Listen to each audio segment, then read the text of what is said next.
Olá, sétimo ano. Nós estamos aqui começando o nosso PET 2, né, as gravações do nosso PET 2, para iniciarmos esse segundo bimestre. Lembram-se que lá no comecinho nós colocamos ali algumas orientações para que vocês pudessem se organizar quanto ao espaço de estudo em casa, quanto aos horários de estudo, quanto ao acompanhamento com os professores, tirando dúvida diretamente com os seus professores, diretamente na sua escola, né?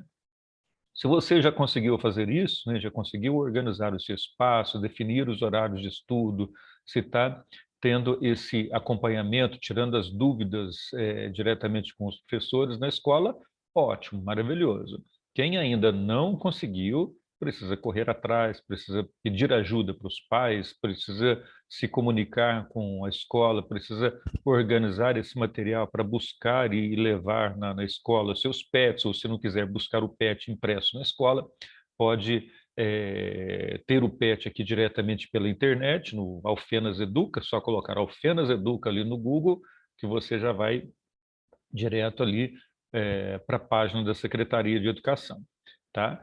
Então, se você ainda não conseguiu se organizar, é importante se organizar para não deixar ir acumulando as atividades no decorrer do ano, tá bem? Muito bem. Nós vamos iniciar aqui as nossas atividades para esse ano de 2021, agora no segundo bimestre, agora já no PET 2, né? E no PET 2, vamos aqui compartilhar a tela, você vai ter aí as atividades sobre conto, tá? Nós vamos começar aí sobre conto, nós vamos ver hoje mais especificamente um material que está muito bem produzido, né? Vamos ver a estrutura de um conto, o que é um conto e a estrutura dele. Semana que vem vamos continuar sobre o conto, depois a gente vai ver um pouco mais aí dos gêneros textuais, inclusive da produção de um texto, tá? Mas vamos por parte. Você vai pegar aí a sua apostila, então, logo aí na página 1, para nós vermos o que fala, o que é o conto, tá? Então, veja bem que o conto está sendo apresentado aqui, né? Certamente alguém já contou uma história, seus pais, tios, avós já contaram uma história para você sobre coisas que aconteceram lá na roça, coisas que aconteceram na infância, na juventude, história que outras pessoas contaram. Isso é conto. Conto é contar uma história, né? E a gente pode contar uma história engraçada, uma piada é uma piada, né? Mas eu estou falando de conto, né? Mas a gente pode contar aqui um conto, uma história engraçada, pode contar uma história de terror, uma história fantástica, enfim, são vários os tipos de história que a gente pode contar, tá? Então você vê que o conto é uma história curta. Se a gente conta uma história, essa contação de histórias, que a gente pode dizer assim, ela, ela é diferente de um texto jornalístico, por exemplo, né? No texto jornalístico, o jornalista, o escritor ali, ele vai se colocar de uma forma, a linguagem vai ser formal, ele tem que contar exatamente o que aconteceu ali, porque está se tratando de um fato real, verídico, né? Aqui no conto já não é uma história real, já não é um fato verídico, é uma criação, é o uso da criatividade, da invenção, né, para se contar uma história. Então, quer dizer que aquelas histórias que muitas vezes os pais, os avós, as pessoas contam, não são histórias verídicas, né? São histórias fantásticas, às vezes criadas na cabeça da pessoa, imaginadas. É o uso da imaginação, que é muito próprio do ser humano, né? E isso traz uma riqueza muito grande para nós, né? Porque insere a gente num diálogo, insere a gente num contexto e aproxima as pessoas, né? O objetivo da leitura, da cultura, é a gente, esse exercício da criatividade, ele é extremamente importante para a gente entender o contexto do mundo em que a gente está vivendo, tá? Ainda mais no momento que a gente está hoje, muito dentro de casa, né? Então a gente precisa ter esse contato com as pessoas, né? por meio da conversa, por meio do diálogo, por meio da contação de histórias, tá bem? Então, vamos ver aqui um pouquinho, pegando a nossa apostila aí, na nossa página 1, e vamos ver o que é um conto. Vejam bem aí o que é um conto. Você já leu um conto? Já ouviu um conto? Olha aí, um conto. Um texto curto em que um narrador conta uma história desenvolvida em torno de um enredo. O enredo é a história em si, uma situação que dá origem aos acontecimentos de uma narrativa. Tá? Um conto ele tem uma estrutura. Tá? Vamos ver que estrutura que é essa. A estrutura do conto geralmente é fechada e objetiva. Fechada porque ela é curta, objetiva porque ela é curta. Tá? Normalmente um conto, se tiver escrito, você vai ter um conto numa página, 2 páginas. Às vezes alguns contos maiores, né? Machado de Assis, por exemplo, grande escritor brasileiro, tem conto de 10 páginas, mas normalmente não passa disso. A partir disso já não deixa de ser conto, já vai ser outro gênero textual, um romance, por exemplo. Tá? Mas quando alguém conta uma história, você ouve uma história de ali de 1 minuto, 2 minutos, uma história curta, diferente de uma novela, por exemplo, demora meses, né, para encerrar, tá? Então, o conto, a característica dele é que ele é curto, que ele é uma história fechada e objetiva, tá? Sobre a estrutura do conto, veja aí, é interessante, importante vocês terem essa ideia sobre a estrutura do conto. Ele vai se dividir em 4 partes: a introdução, desenvolvimento, clímax e desfecho. A introdução, como todo tipo de texto, é o momento inicial, há uma breve ambientação do espaço, tempo, personagem. Então, na introdução, o objetivo do escritor é apresentar como é que é o ambiente, quem são os personagens, onde que essa história está acontecendo e apresentar a história em si. Né? Então, simplesmente a apresentação. Depois nós temos aí o desenvolvimento, onde se desenrolam os acontecimentos da história relacionados com o problema ou a situação. Então, para ser um conto, ele tem que apresentar um problema, não é? Uma história de terror, por exemplo. O escritor começa apresentando em si o que é a história e tal, e depois ele apresenta ali um problema, né, que vai ter que ser solucionado até o decorrer da história, para o bem ou para o mal, para o lado positivo ou negativo, mas ele vai ter que apresentar uma solução ali. Tá? O clímax é o momento mais importante, de maior tensão dentro da história. Né? Se você assiste um capítulo de uma novela, por exemplo, você assiste ali o capítulo, normalmente você vai assistir uma novela que já está se desenrolando. Né? Você pega ali o capítulo de hoje, né? A televisão apresenta um resumo do que aconteceu no capítulo de ontem e desenvolve o capítulo de hoje. E aí, no desenvolvimento, ele vai ter um pico de maior tensão, normalmente no meio do capítulo, e a maior tensão mesmo, eles normalmente apresentam no finalzinho do capítulo. Por quê? Porque aí chama a atenção das pessoas para as pessoas continuarem assistindo no dia seguinte, né? Então, se você quer entender o que é o clímax, veja como é que isso é apresentado na novela, né? O momento de maior tensão. A gente fica nervoso, fica tenso realmente vendo aquela situação. Tá? E depois apresenta o desfecho, que é o desenrolar da história, o encerramento da narrativa, em que se apresenta uma solução para o enredo. Pode ser boa ou ruim. A personagem ela sobreviveu depois de um acidente, viveram felizes para sempre. Ou então, o personagem ele morreu depois do acidente e assim por diante, tá? Quais são as características do conto? Então, nós temos aí o espaço delimitado, o tempo e o narrador. São 3 questões que nós vamos ver aí, tá?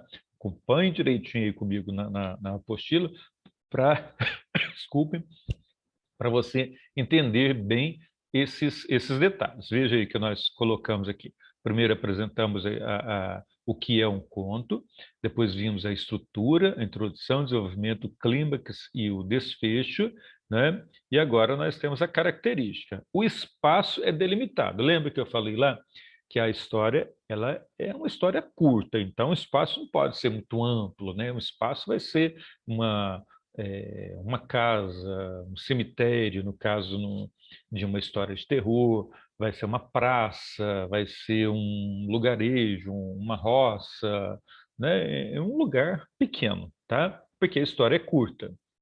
Então, o espaço vai ser delimitado, um espaço curtinho, tá? O local em que se desenvolve a história é delimitado como uma casa, uma rua, um parque, e assim por diante, que eu acabei de falar. O tempo, segundo ponto aí, ele é marcado. O tempo é o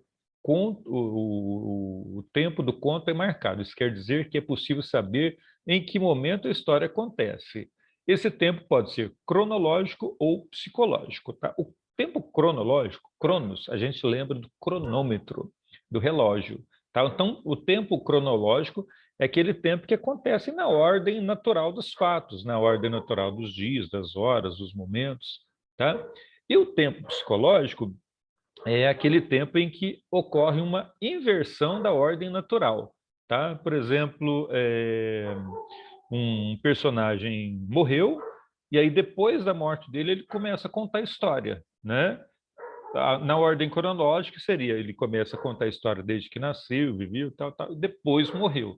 Na ordem psicológica, por exemplo, ele morreu e depois ele começa a contar a história. Lógico, isso é possível dentro da ficção, tá?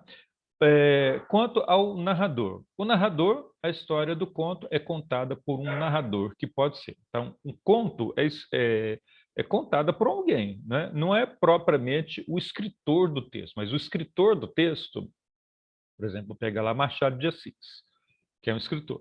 Ele escreve o texto, mas ele cria na ordem ali da produção dele, ele cria um narrador. E esse narrador, que é criado pelo escritor, ele vai contar a história. Esse narrador ele pode estar dentro da história, participando da história, ou ele pode estar fora da história, observando o que está acontecendo ali.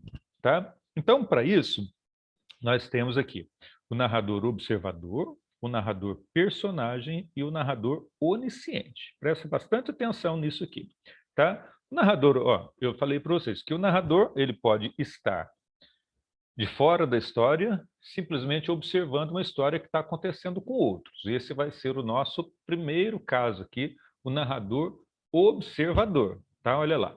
Ele não participa da história, é alguém externo a ela, desconhecido das personagens e irrelevante no conflito. Irrelevante porque ele não participa da história, a história está acontecendo com os personagens. Os verbos usados são flexionados na terceira pessoa, tá? O ele, ela, eles, elas, tá?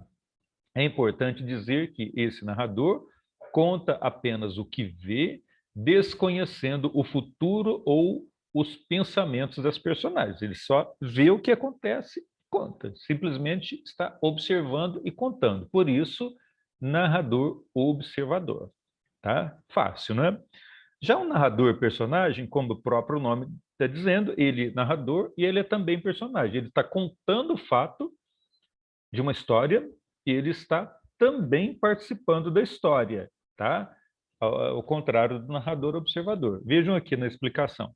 É aquele que participa do enredo, da história, do enredo em que narra, da história em que está narrando.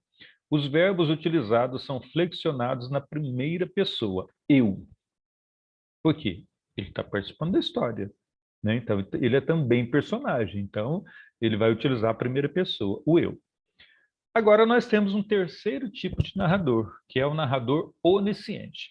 Vejam bem, ao contrário aqui do narrador observador, vejam no finalzinho aqui da explicação, é importante dizer que esse narrador conta apenas com o que vê, desconhecendo o futuro ou os pensamentos dos personagens.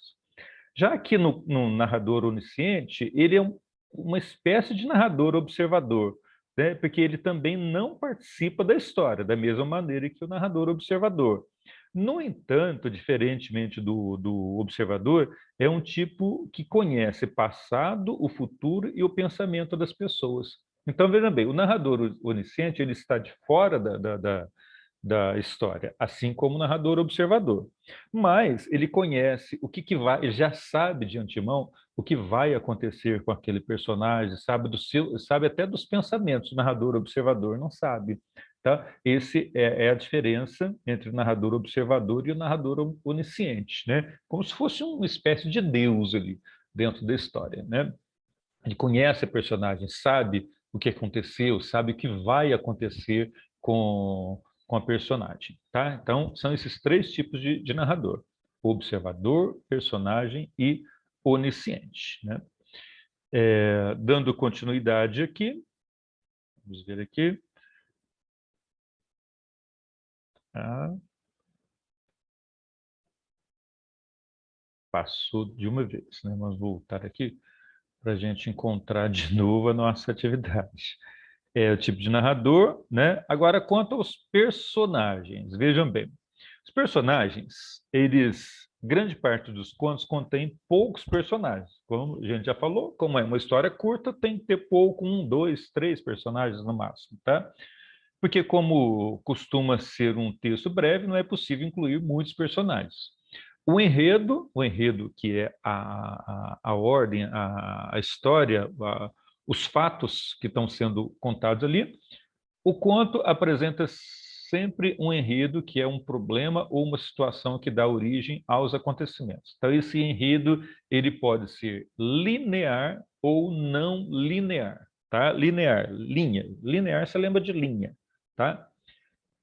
Linear, quando os fatos seguem uma sequência lógica, ou seja, apresentação, desenvolvimento, momento de tensão, como aquele a estrutura que nós apresentamos lá no início, tá? E a história não linear é quando não tem essa sequência, apresentação, primeiro você apresenta os fatos, personagens, a história, desenvolve e tal.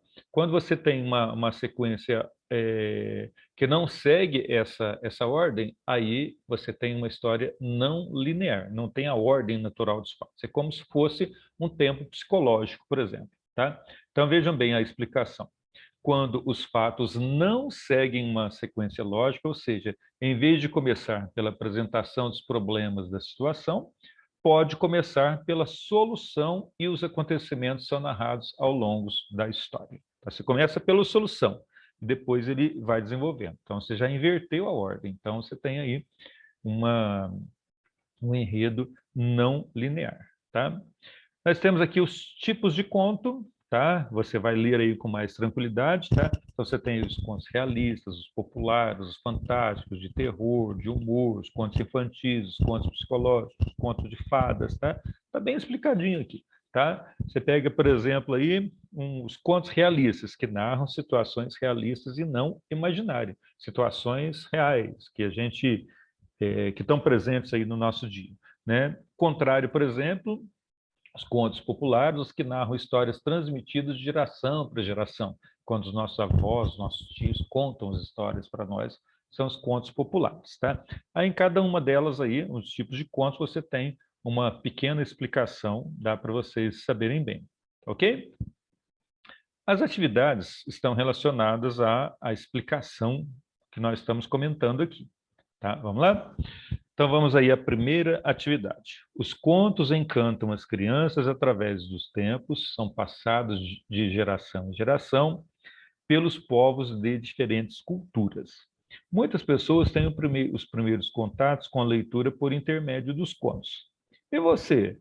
Quais histórias infantis você mais gosta e por quê? Tá? De acordo com você, com o que você já ouviu, que já assistiu pela televisão, né? Que alguém já contou para você, quais são as histórias que você mais gosta e por quê? É uma questão, uma resposta pessoal que você vai buscar aí, tá? E em quais dessas histórias há bruxas no enredo, na história em si? E qual a sua opinião? Por que as bruxas são personagens recorrentes nos contos infantis? Por que você acha que sempre aparecem bruxas, principalmente nas histórias de terror? Por que aparece? Tá? Opinião pessoal, de novo. Você estudou sobre as características e os tipos de conto, que nós vimos aí agora há pouco, né? Tá na sua apostila aí. Qual é a hora de verificar agora é a hora de verificar sua aprendizagem. Leia com atenção e numere as alternativas de acordo com os respectivos contos. Então, você vai ler aqui embaixo, né, os textos que você tem aqui na sequência, em cada um deles, e tem o espaçozinho aqui, os parênteses, tá? Cada uma dessas histórias, por exemplo, esse primeiro, você vai colocar aqui, ó, fazer uma marcaçãozinha se cada uma dessas histórias é uma história de terror, de humor, realista, um conto de fadas ou um conto fantástico. Por exemplo, no primeiro, Flor, Telefone, Moça, de Carlos Drummond de Andrade. Uma moça tem o hábito de passear pelo cemitério. Em um dos passeios, pega uma flor de um túmulo e, a partir daí, começa a receber ligações incessantes de uma voz que pede a flor de volta, até um final trágico acontecer. Por exemplo, esse trechinho, ele mostra que é uma história de terror, de humor, realista, um conto de fadas ou um conto fantástico, tá? Então essa é a proposta para você fazer aqui para associar com a teoria que nós vimos, tá bem? Na semana que vem nós vamos dar continuidade às nossas aulas, falando um pouquinho mais sobre conto, tá? Enquanto isso, até para você se preparar melhor, você vai fazer essa atividade, tá? E aí para a semana que vem já fica mais fácil o desenvolvimento, o desenrolar da nossa história, tá bem? Um abraço para vocês, uma boa semana, boas aulas e até a semana que vem.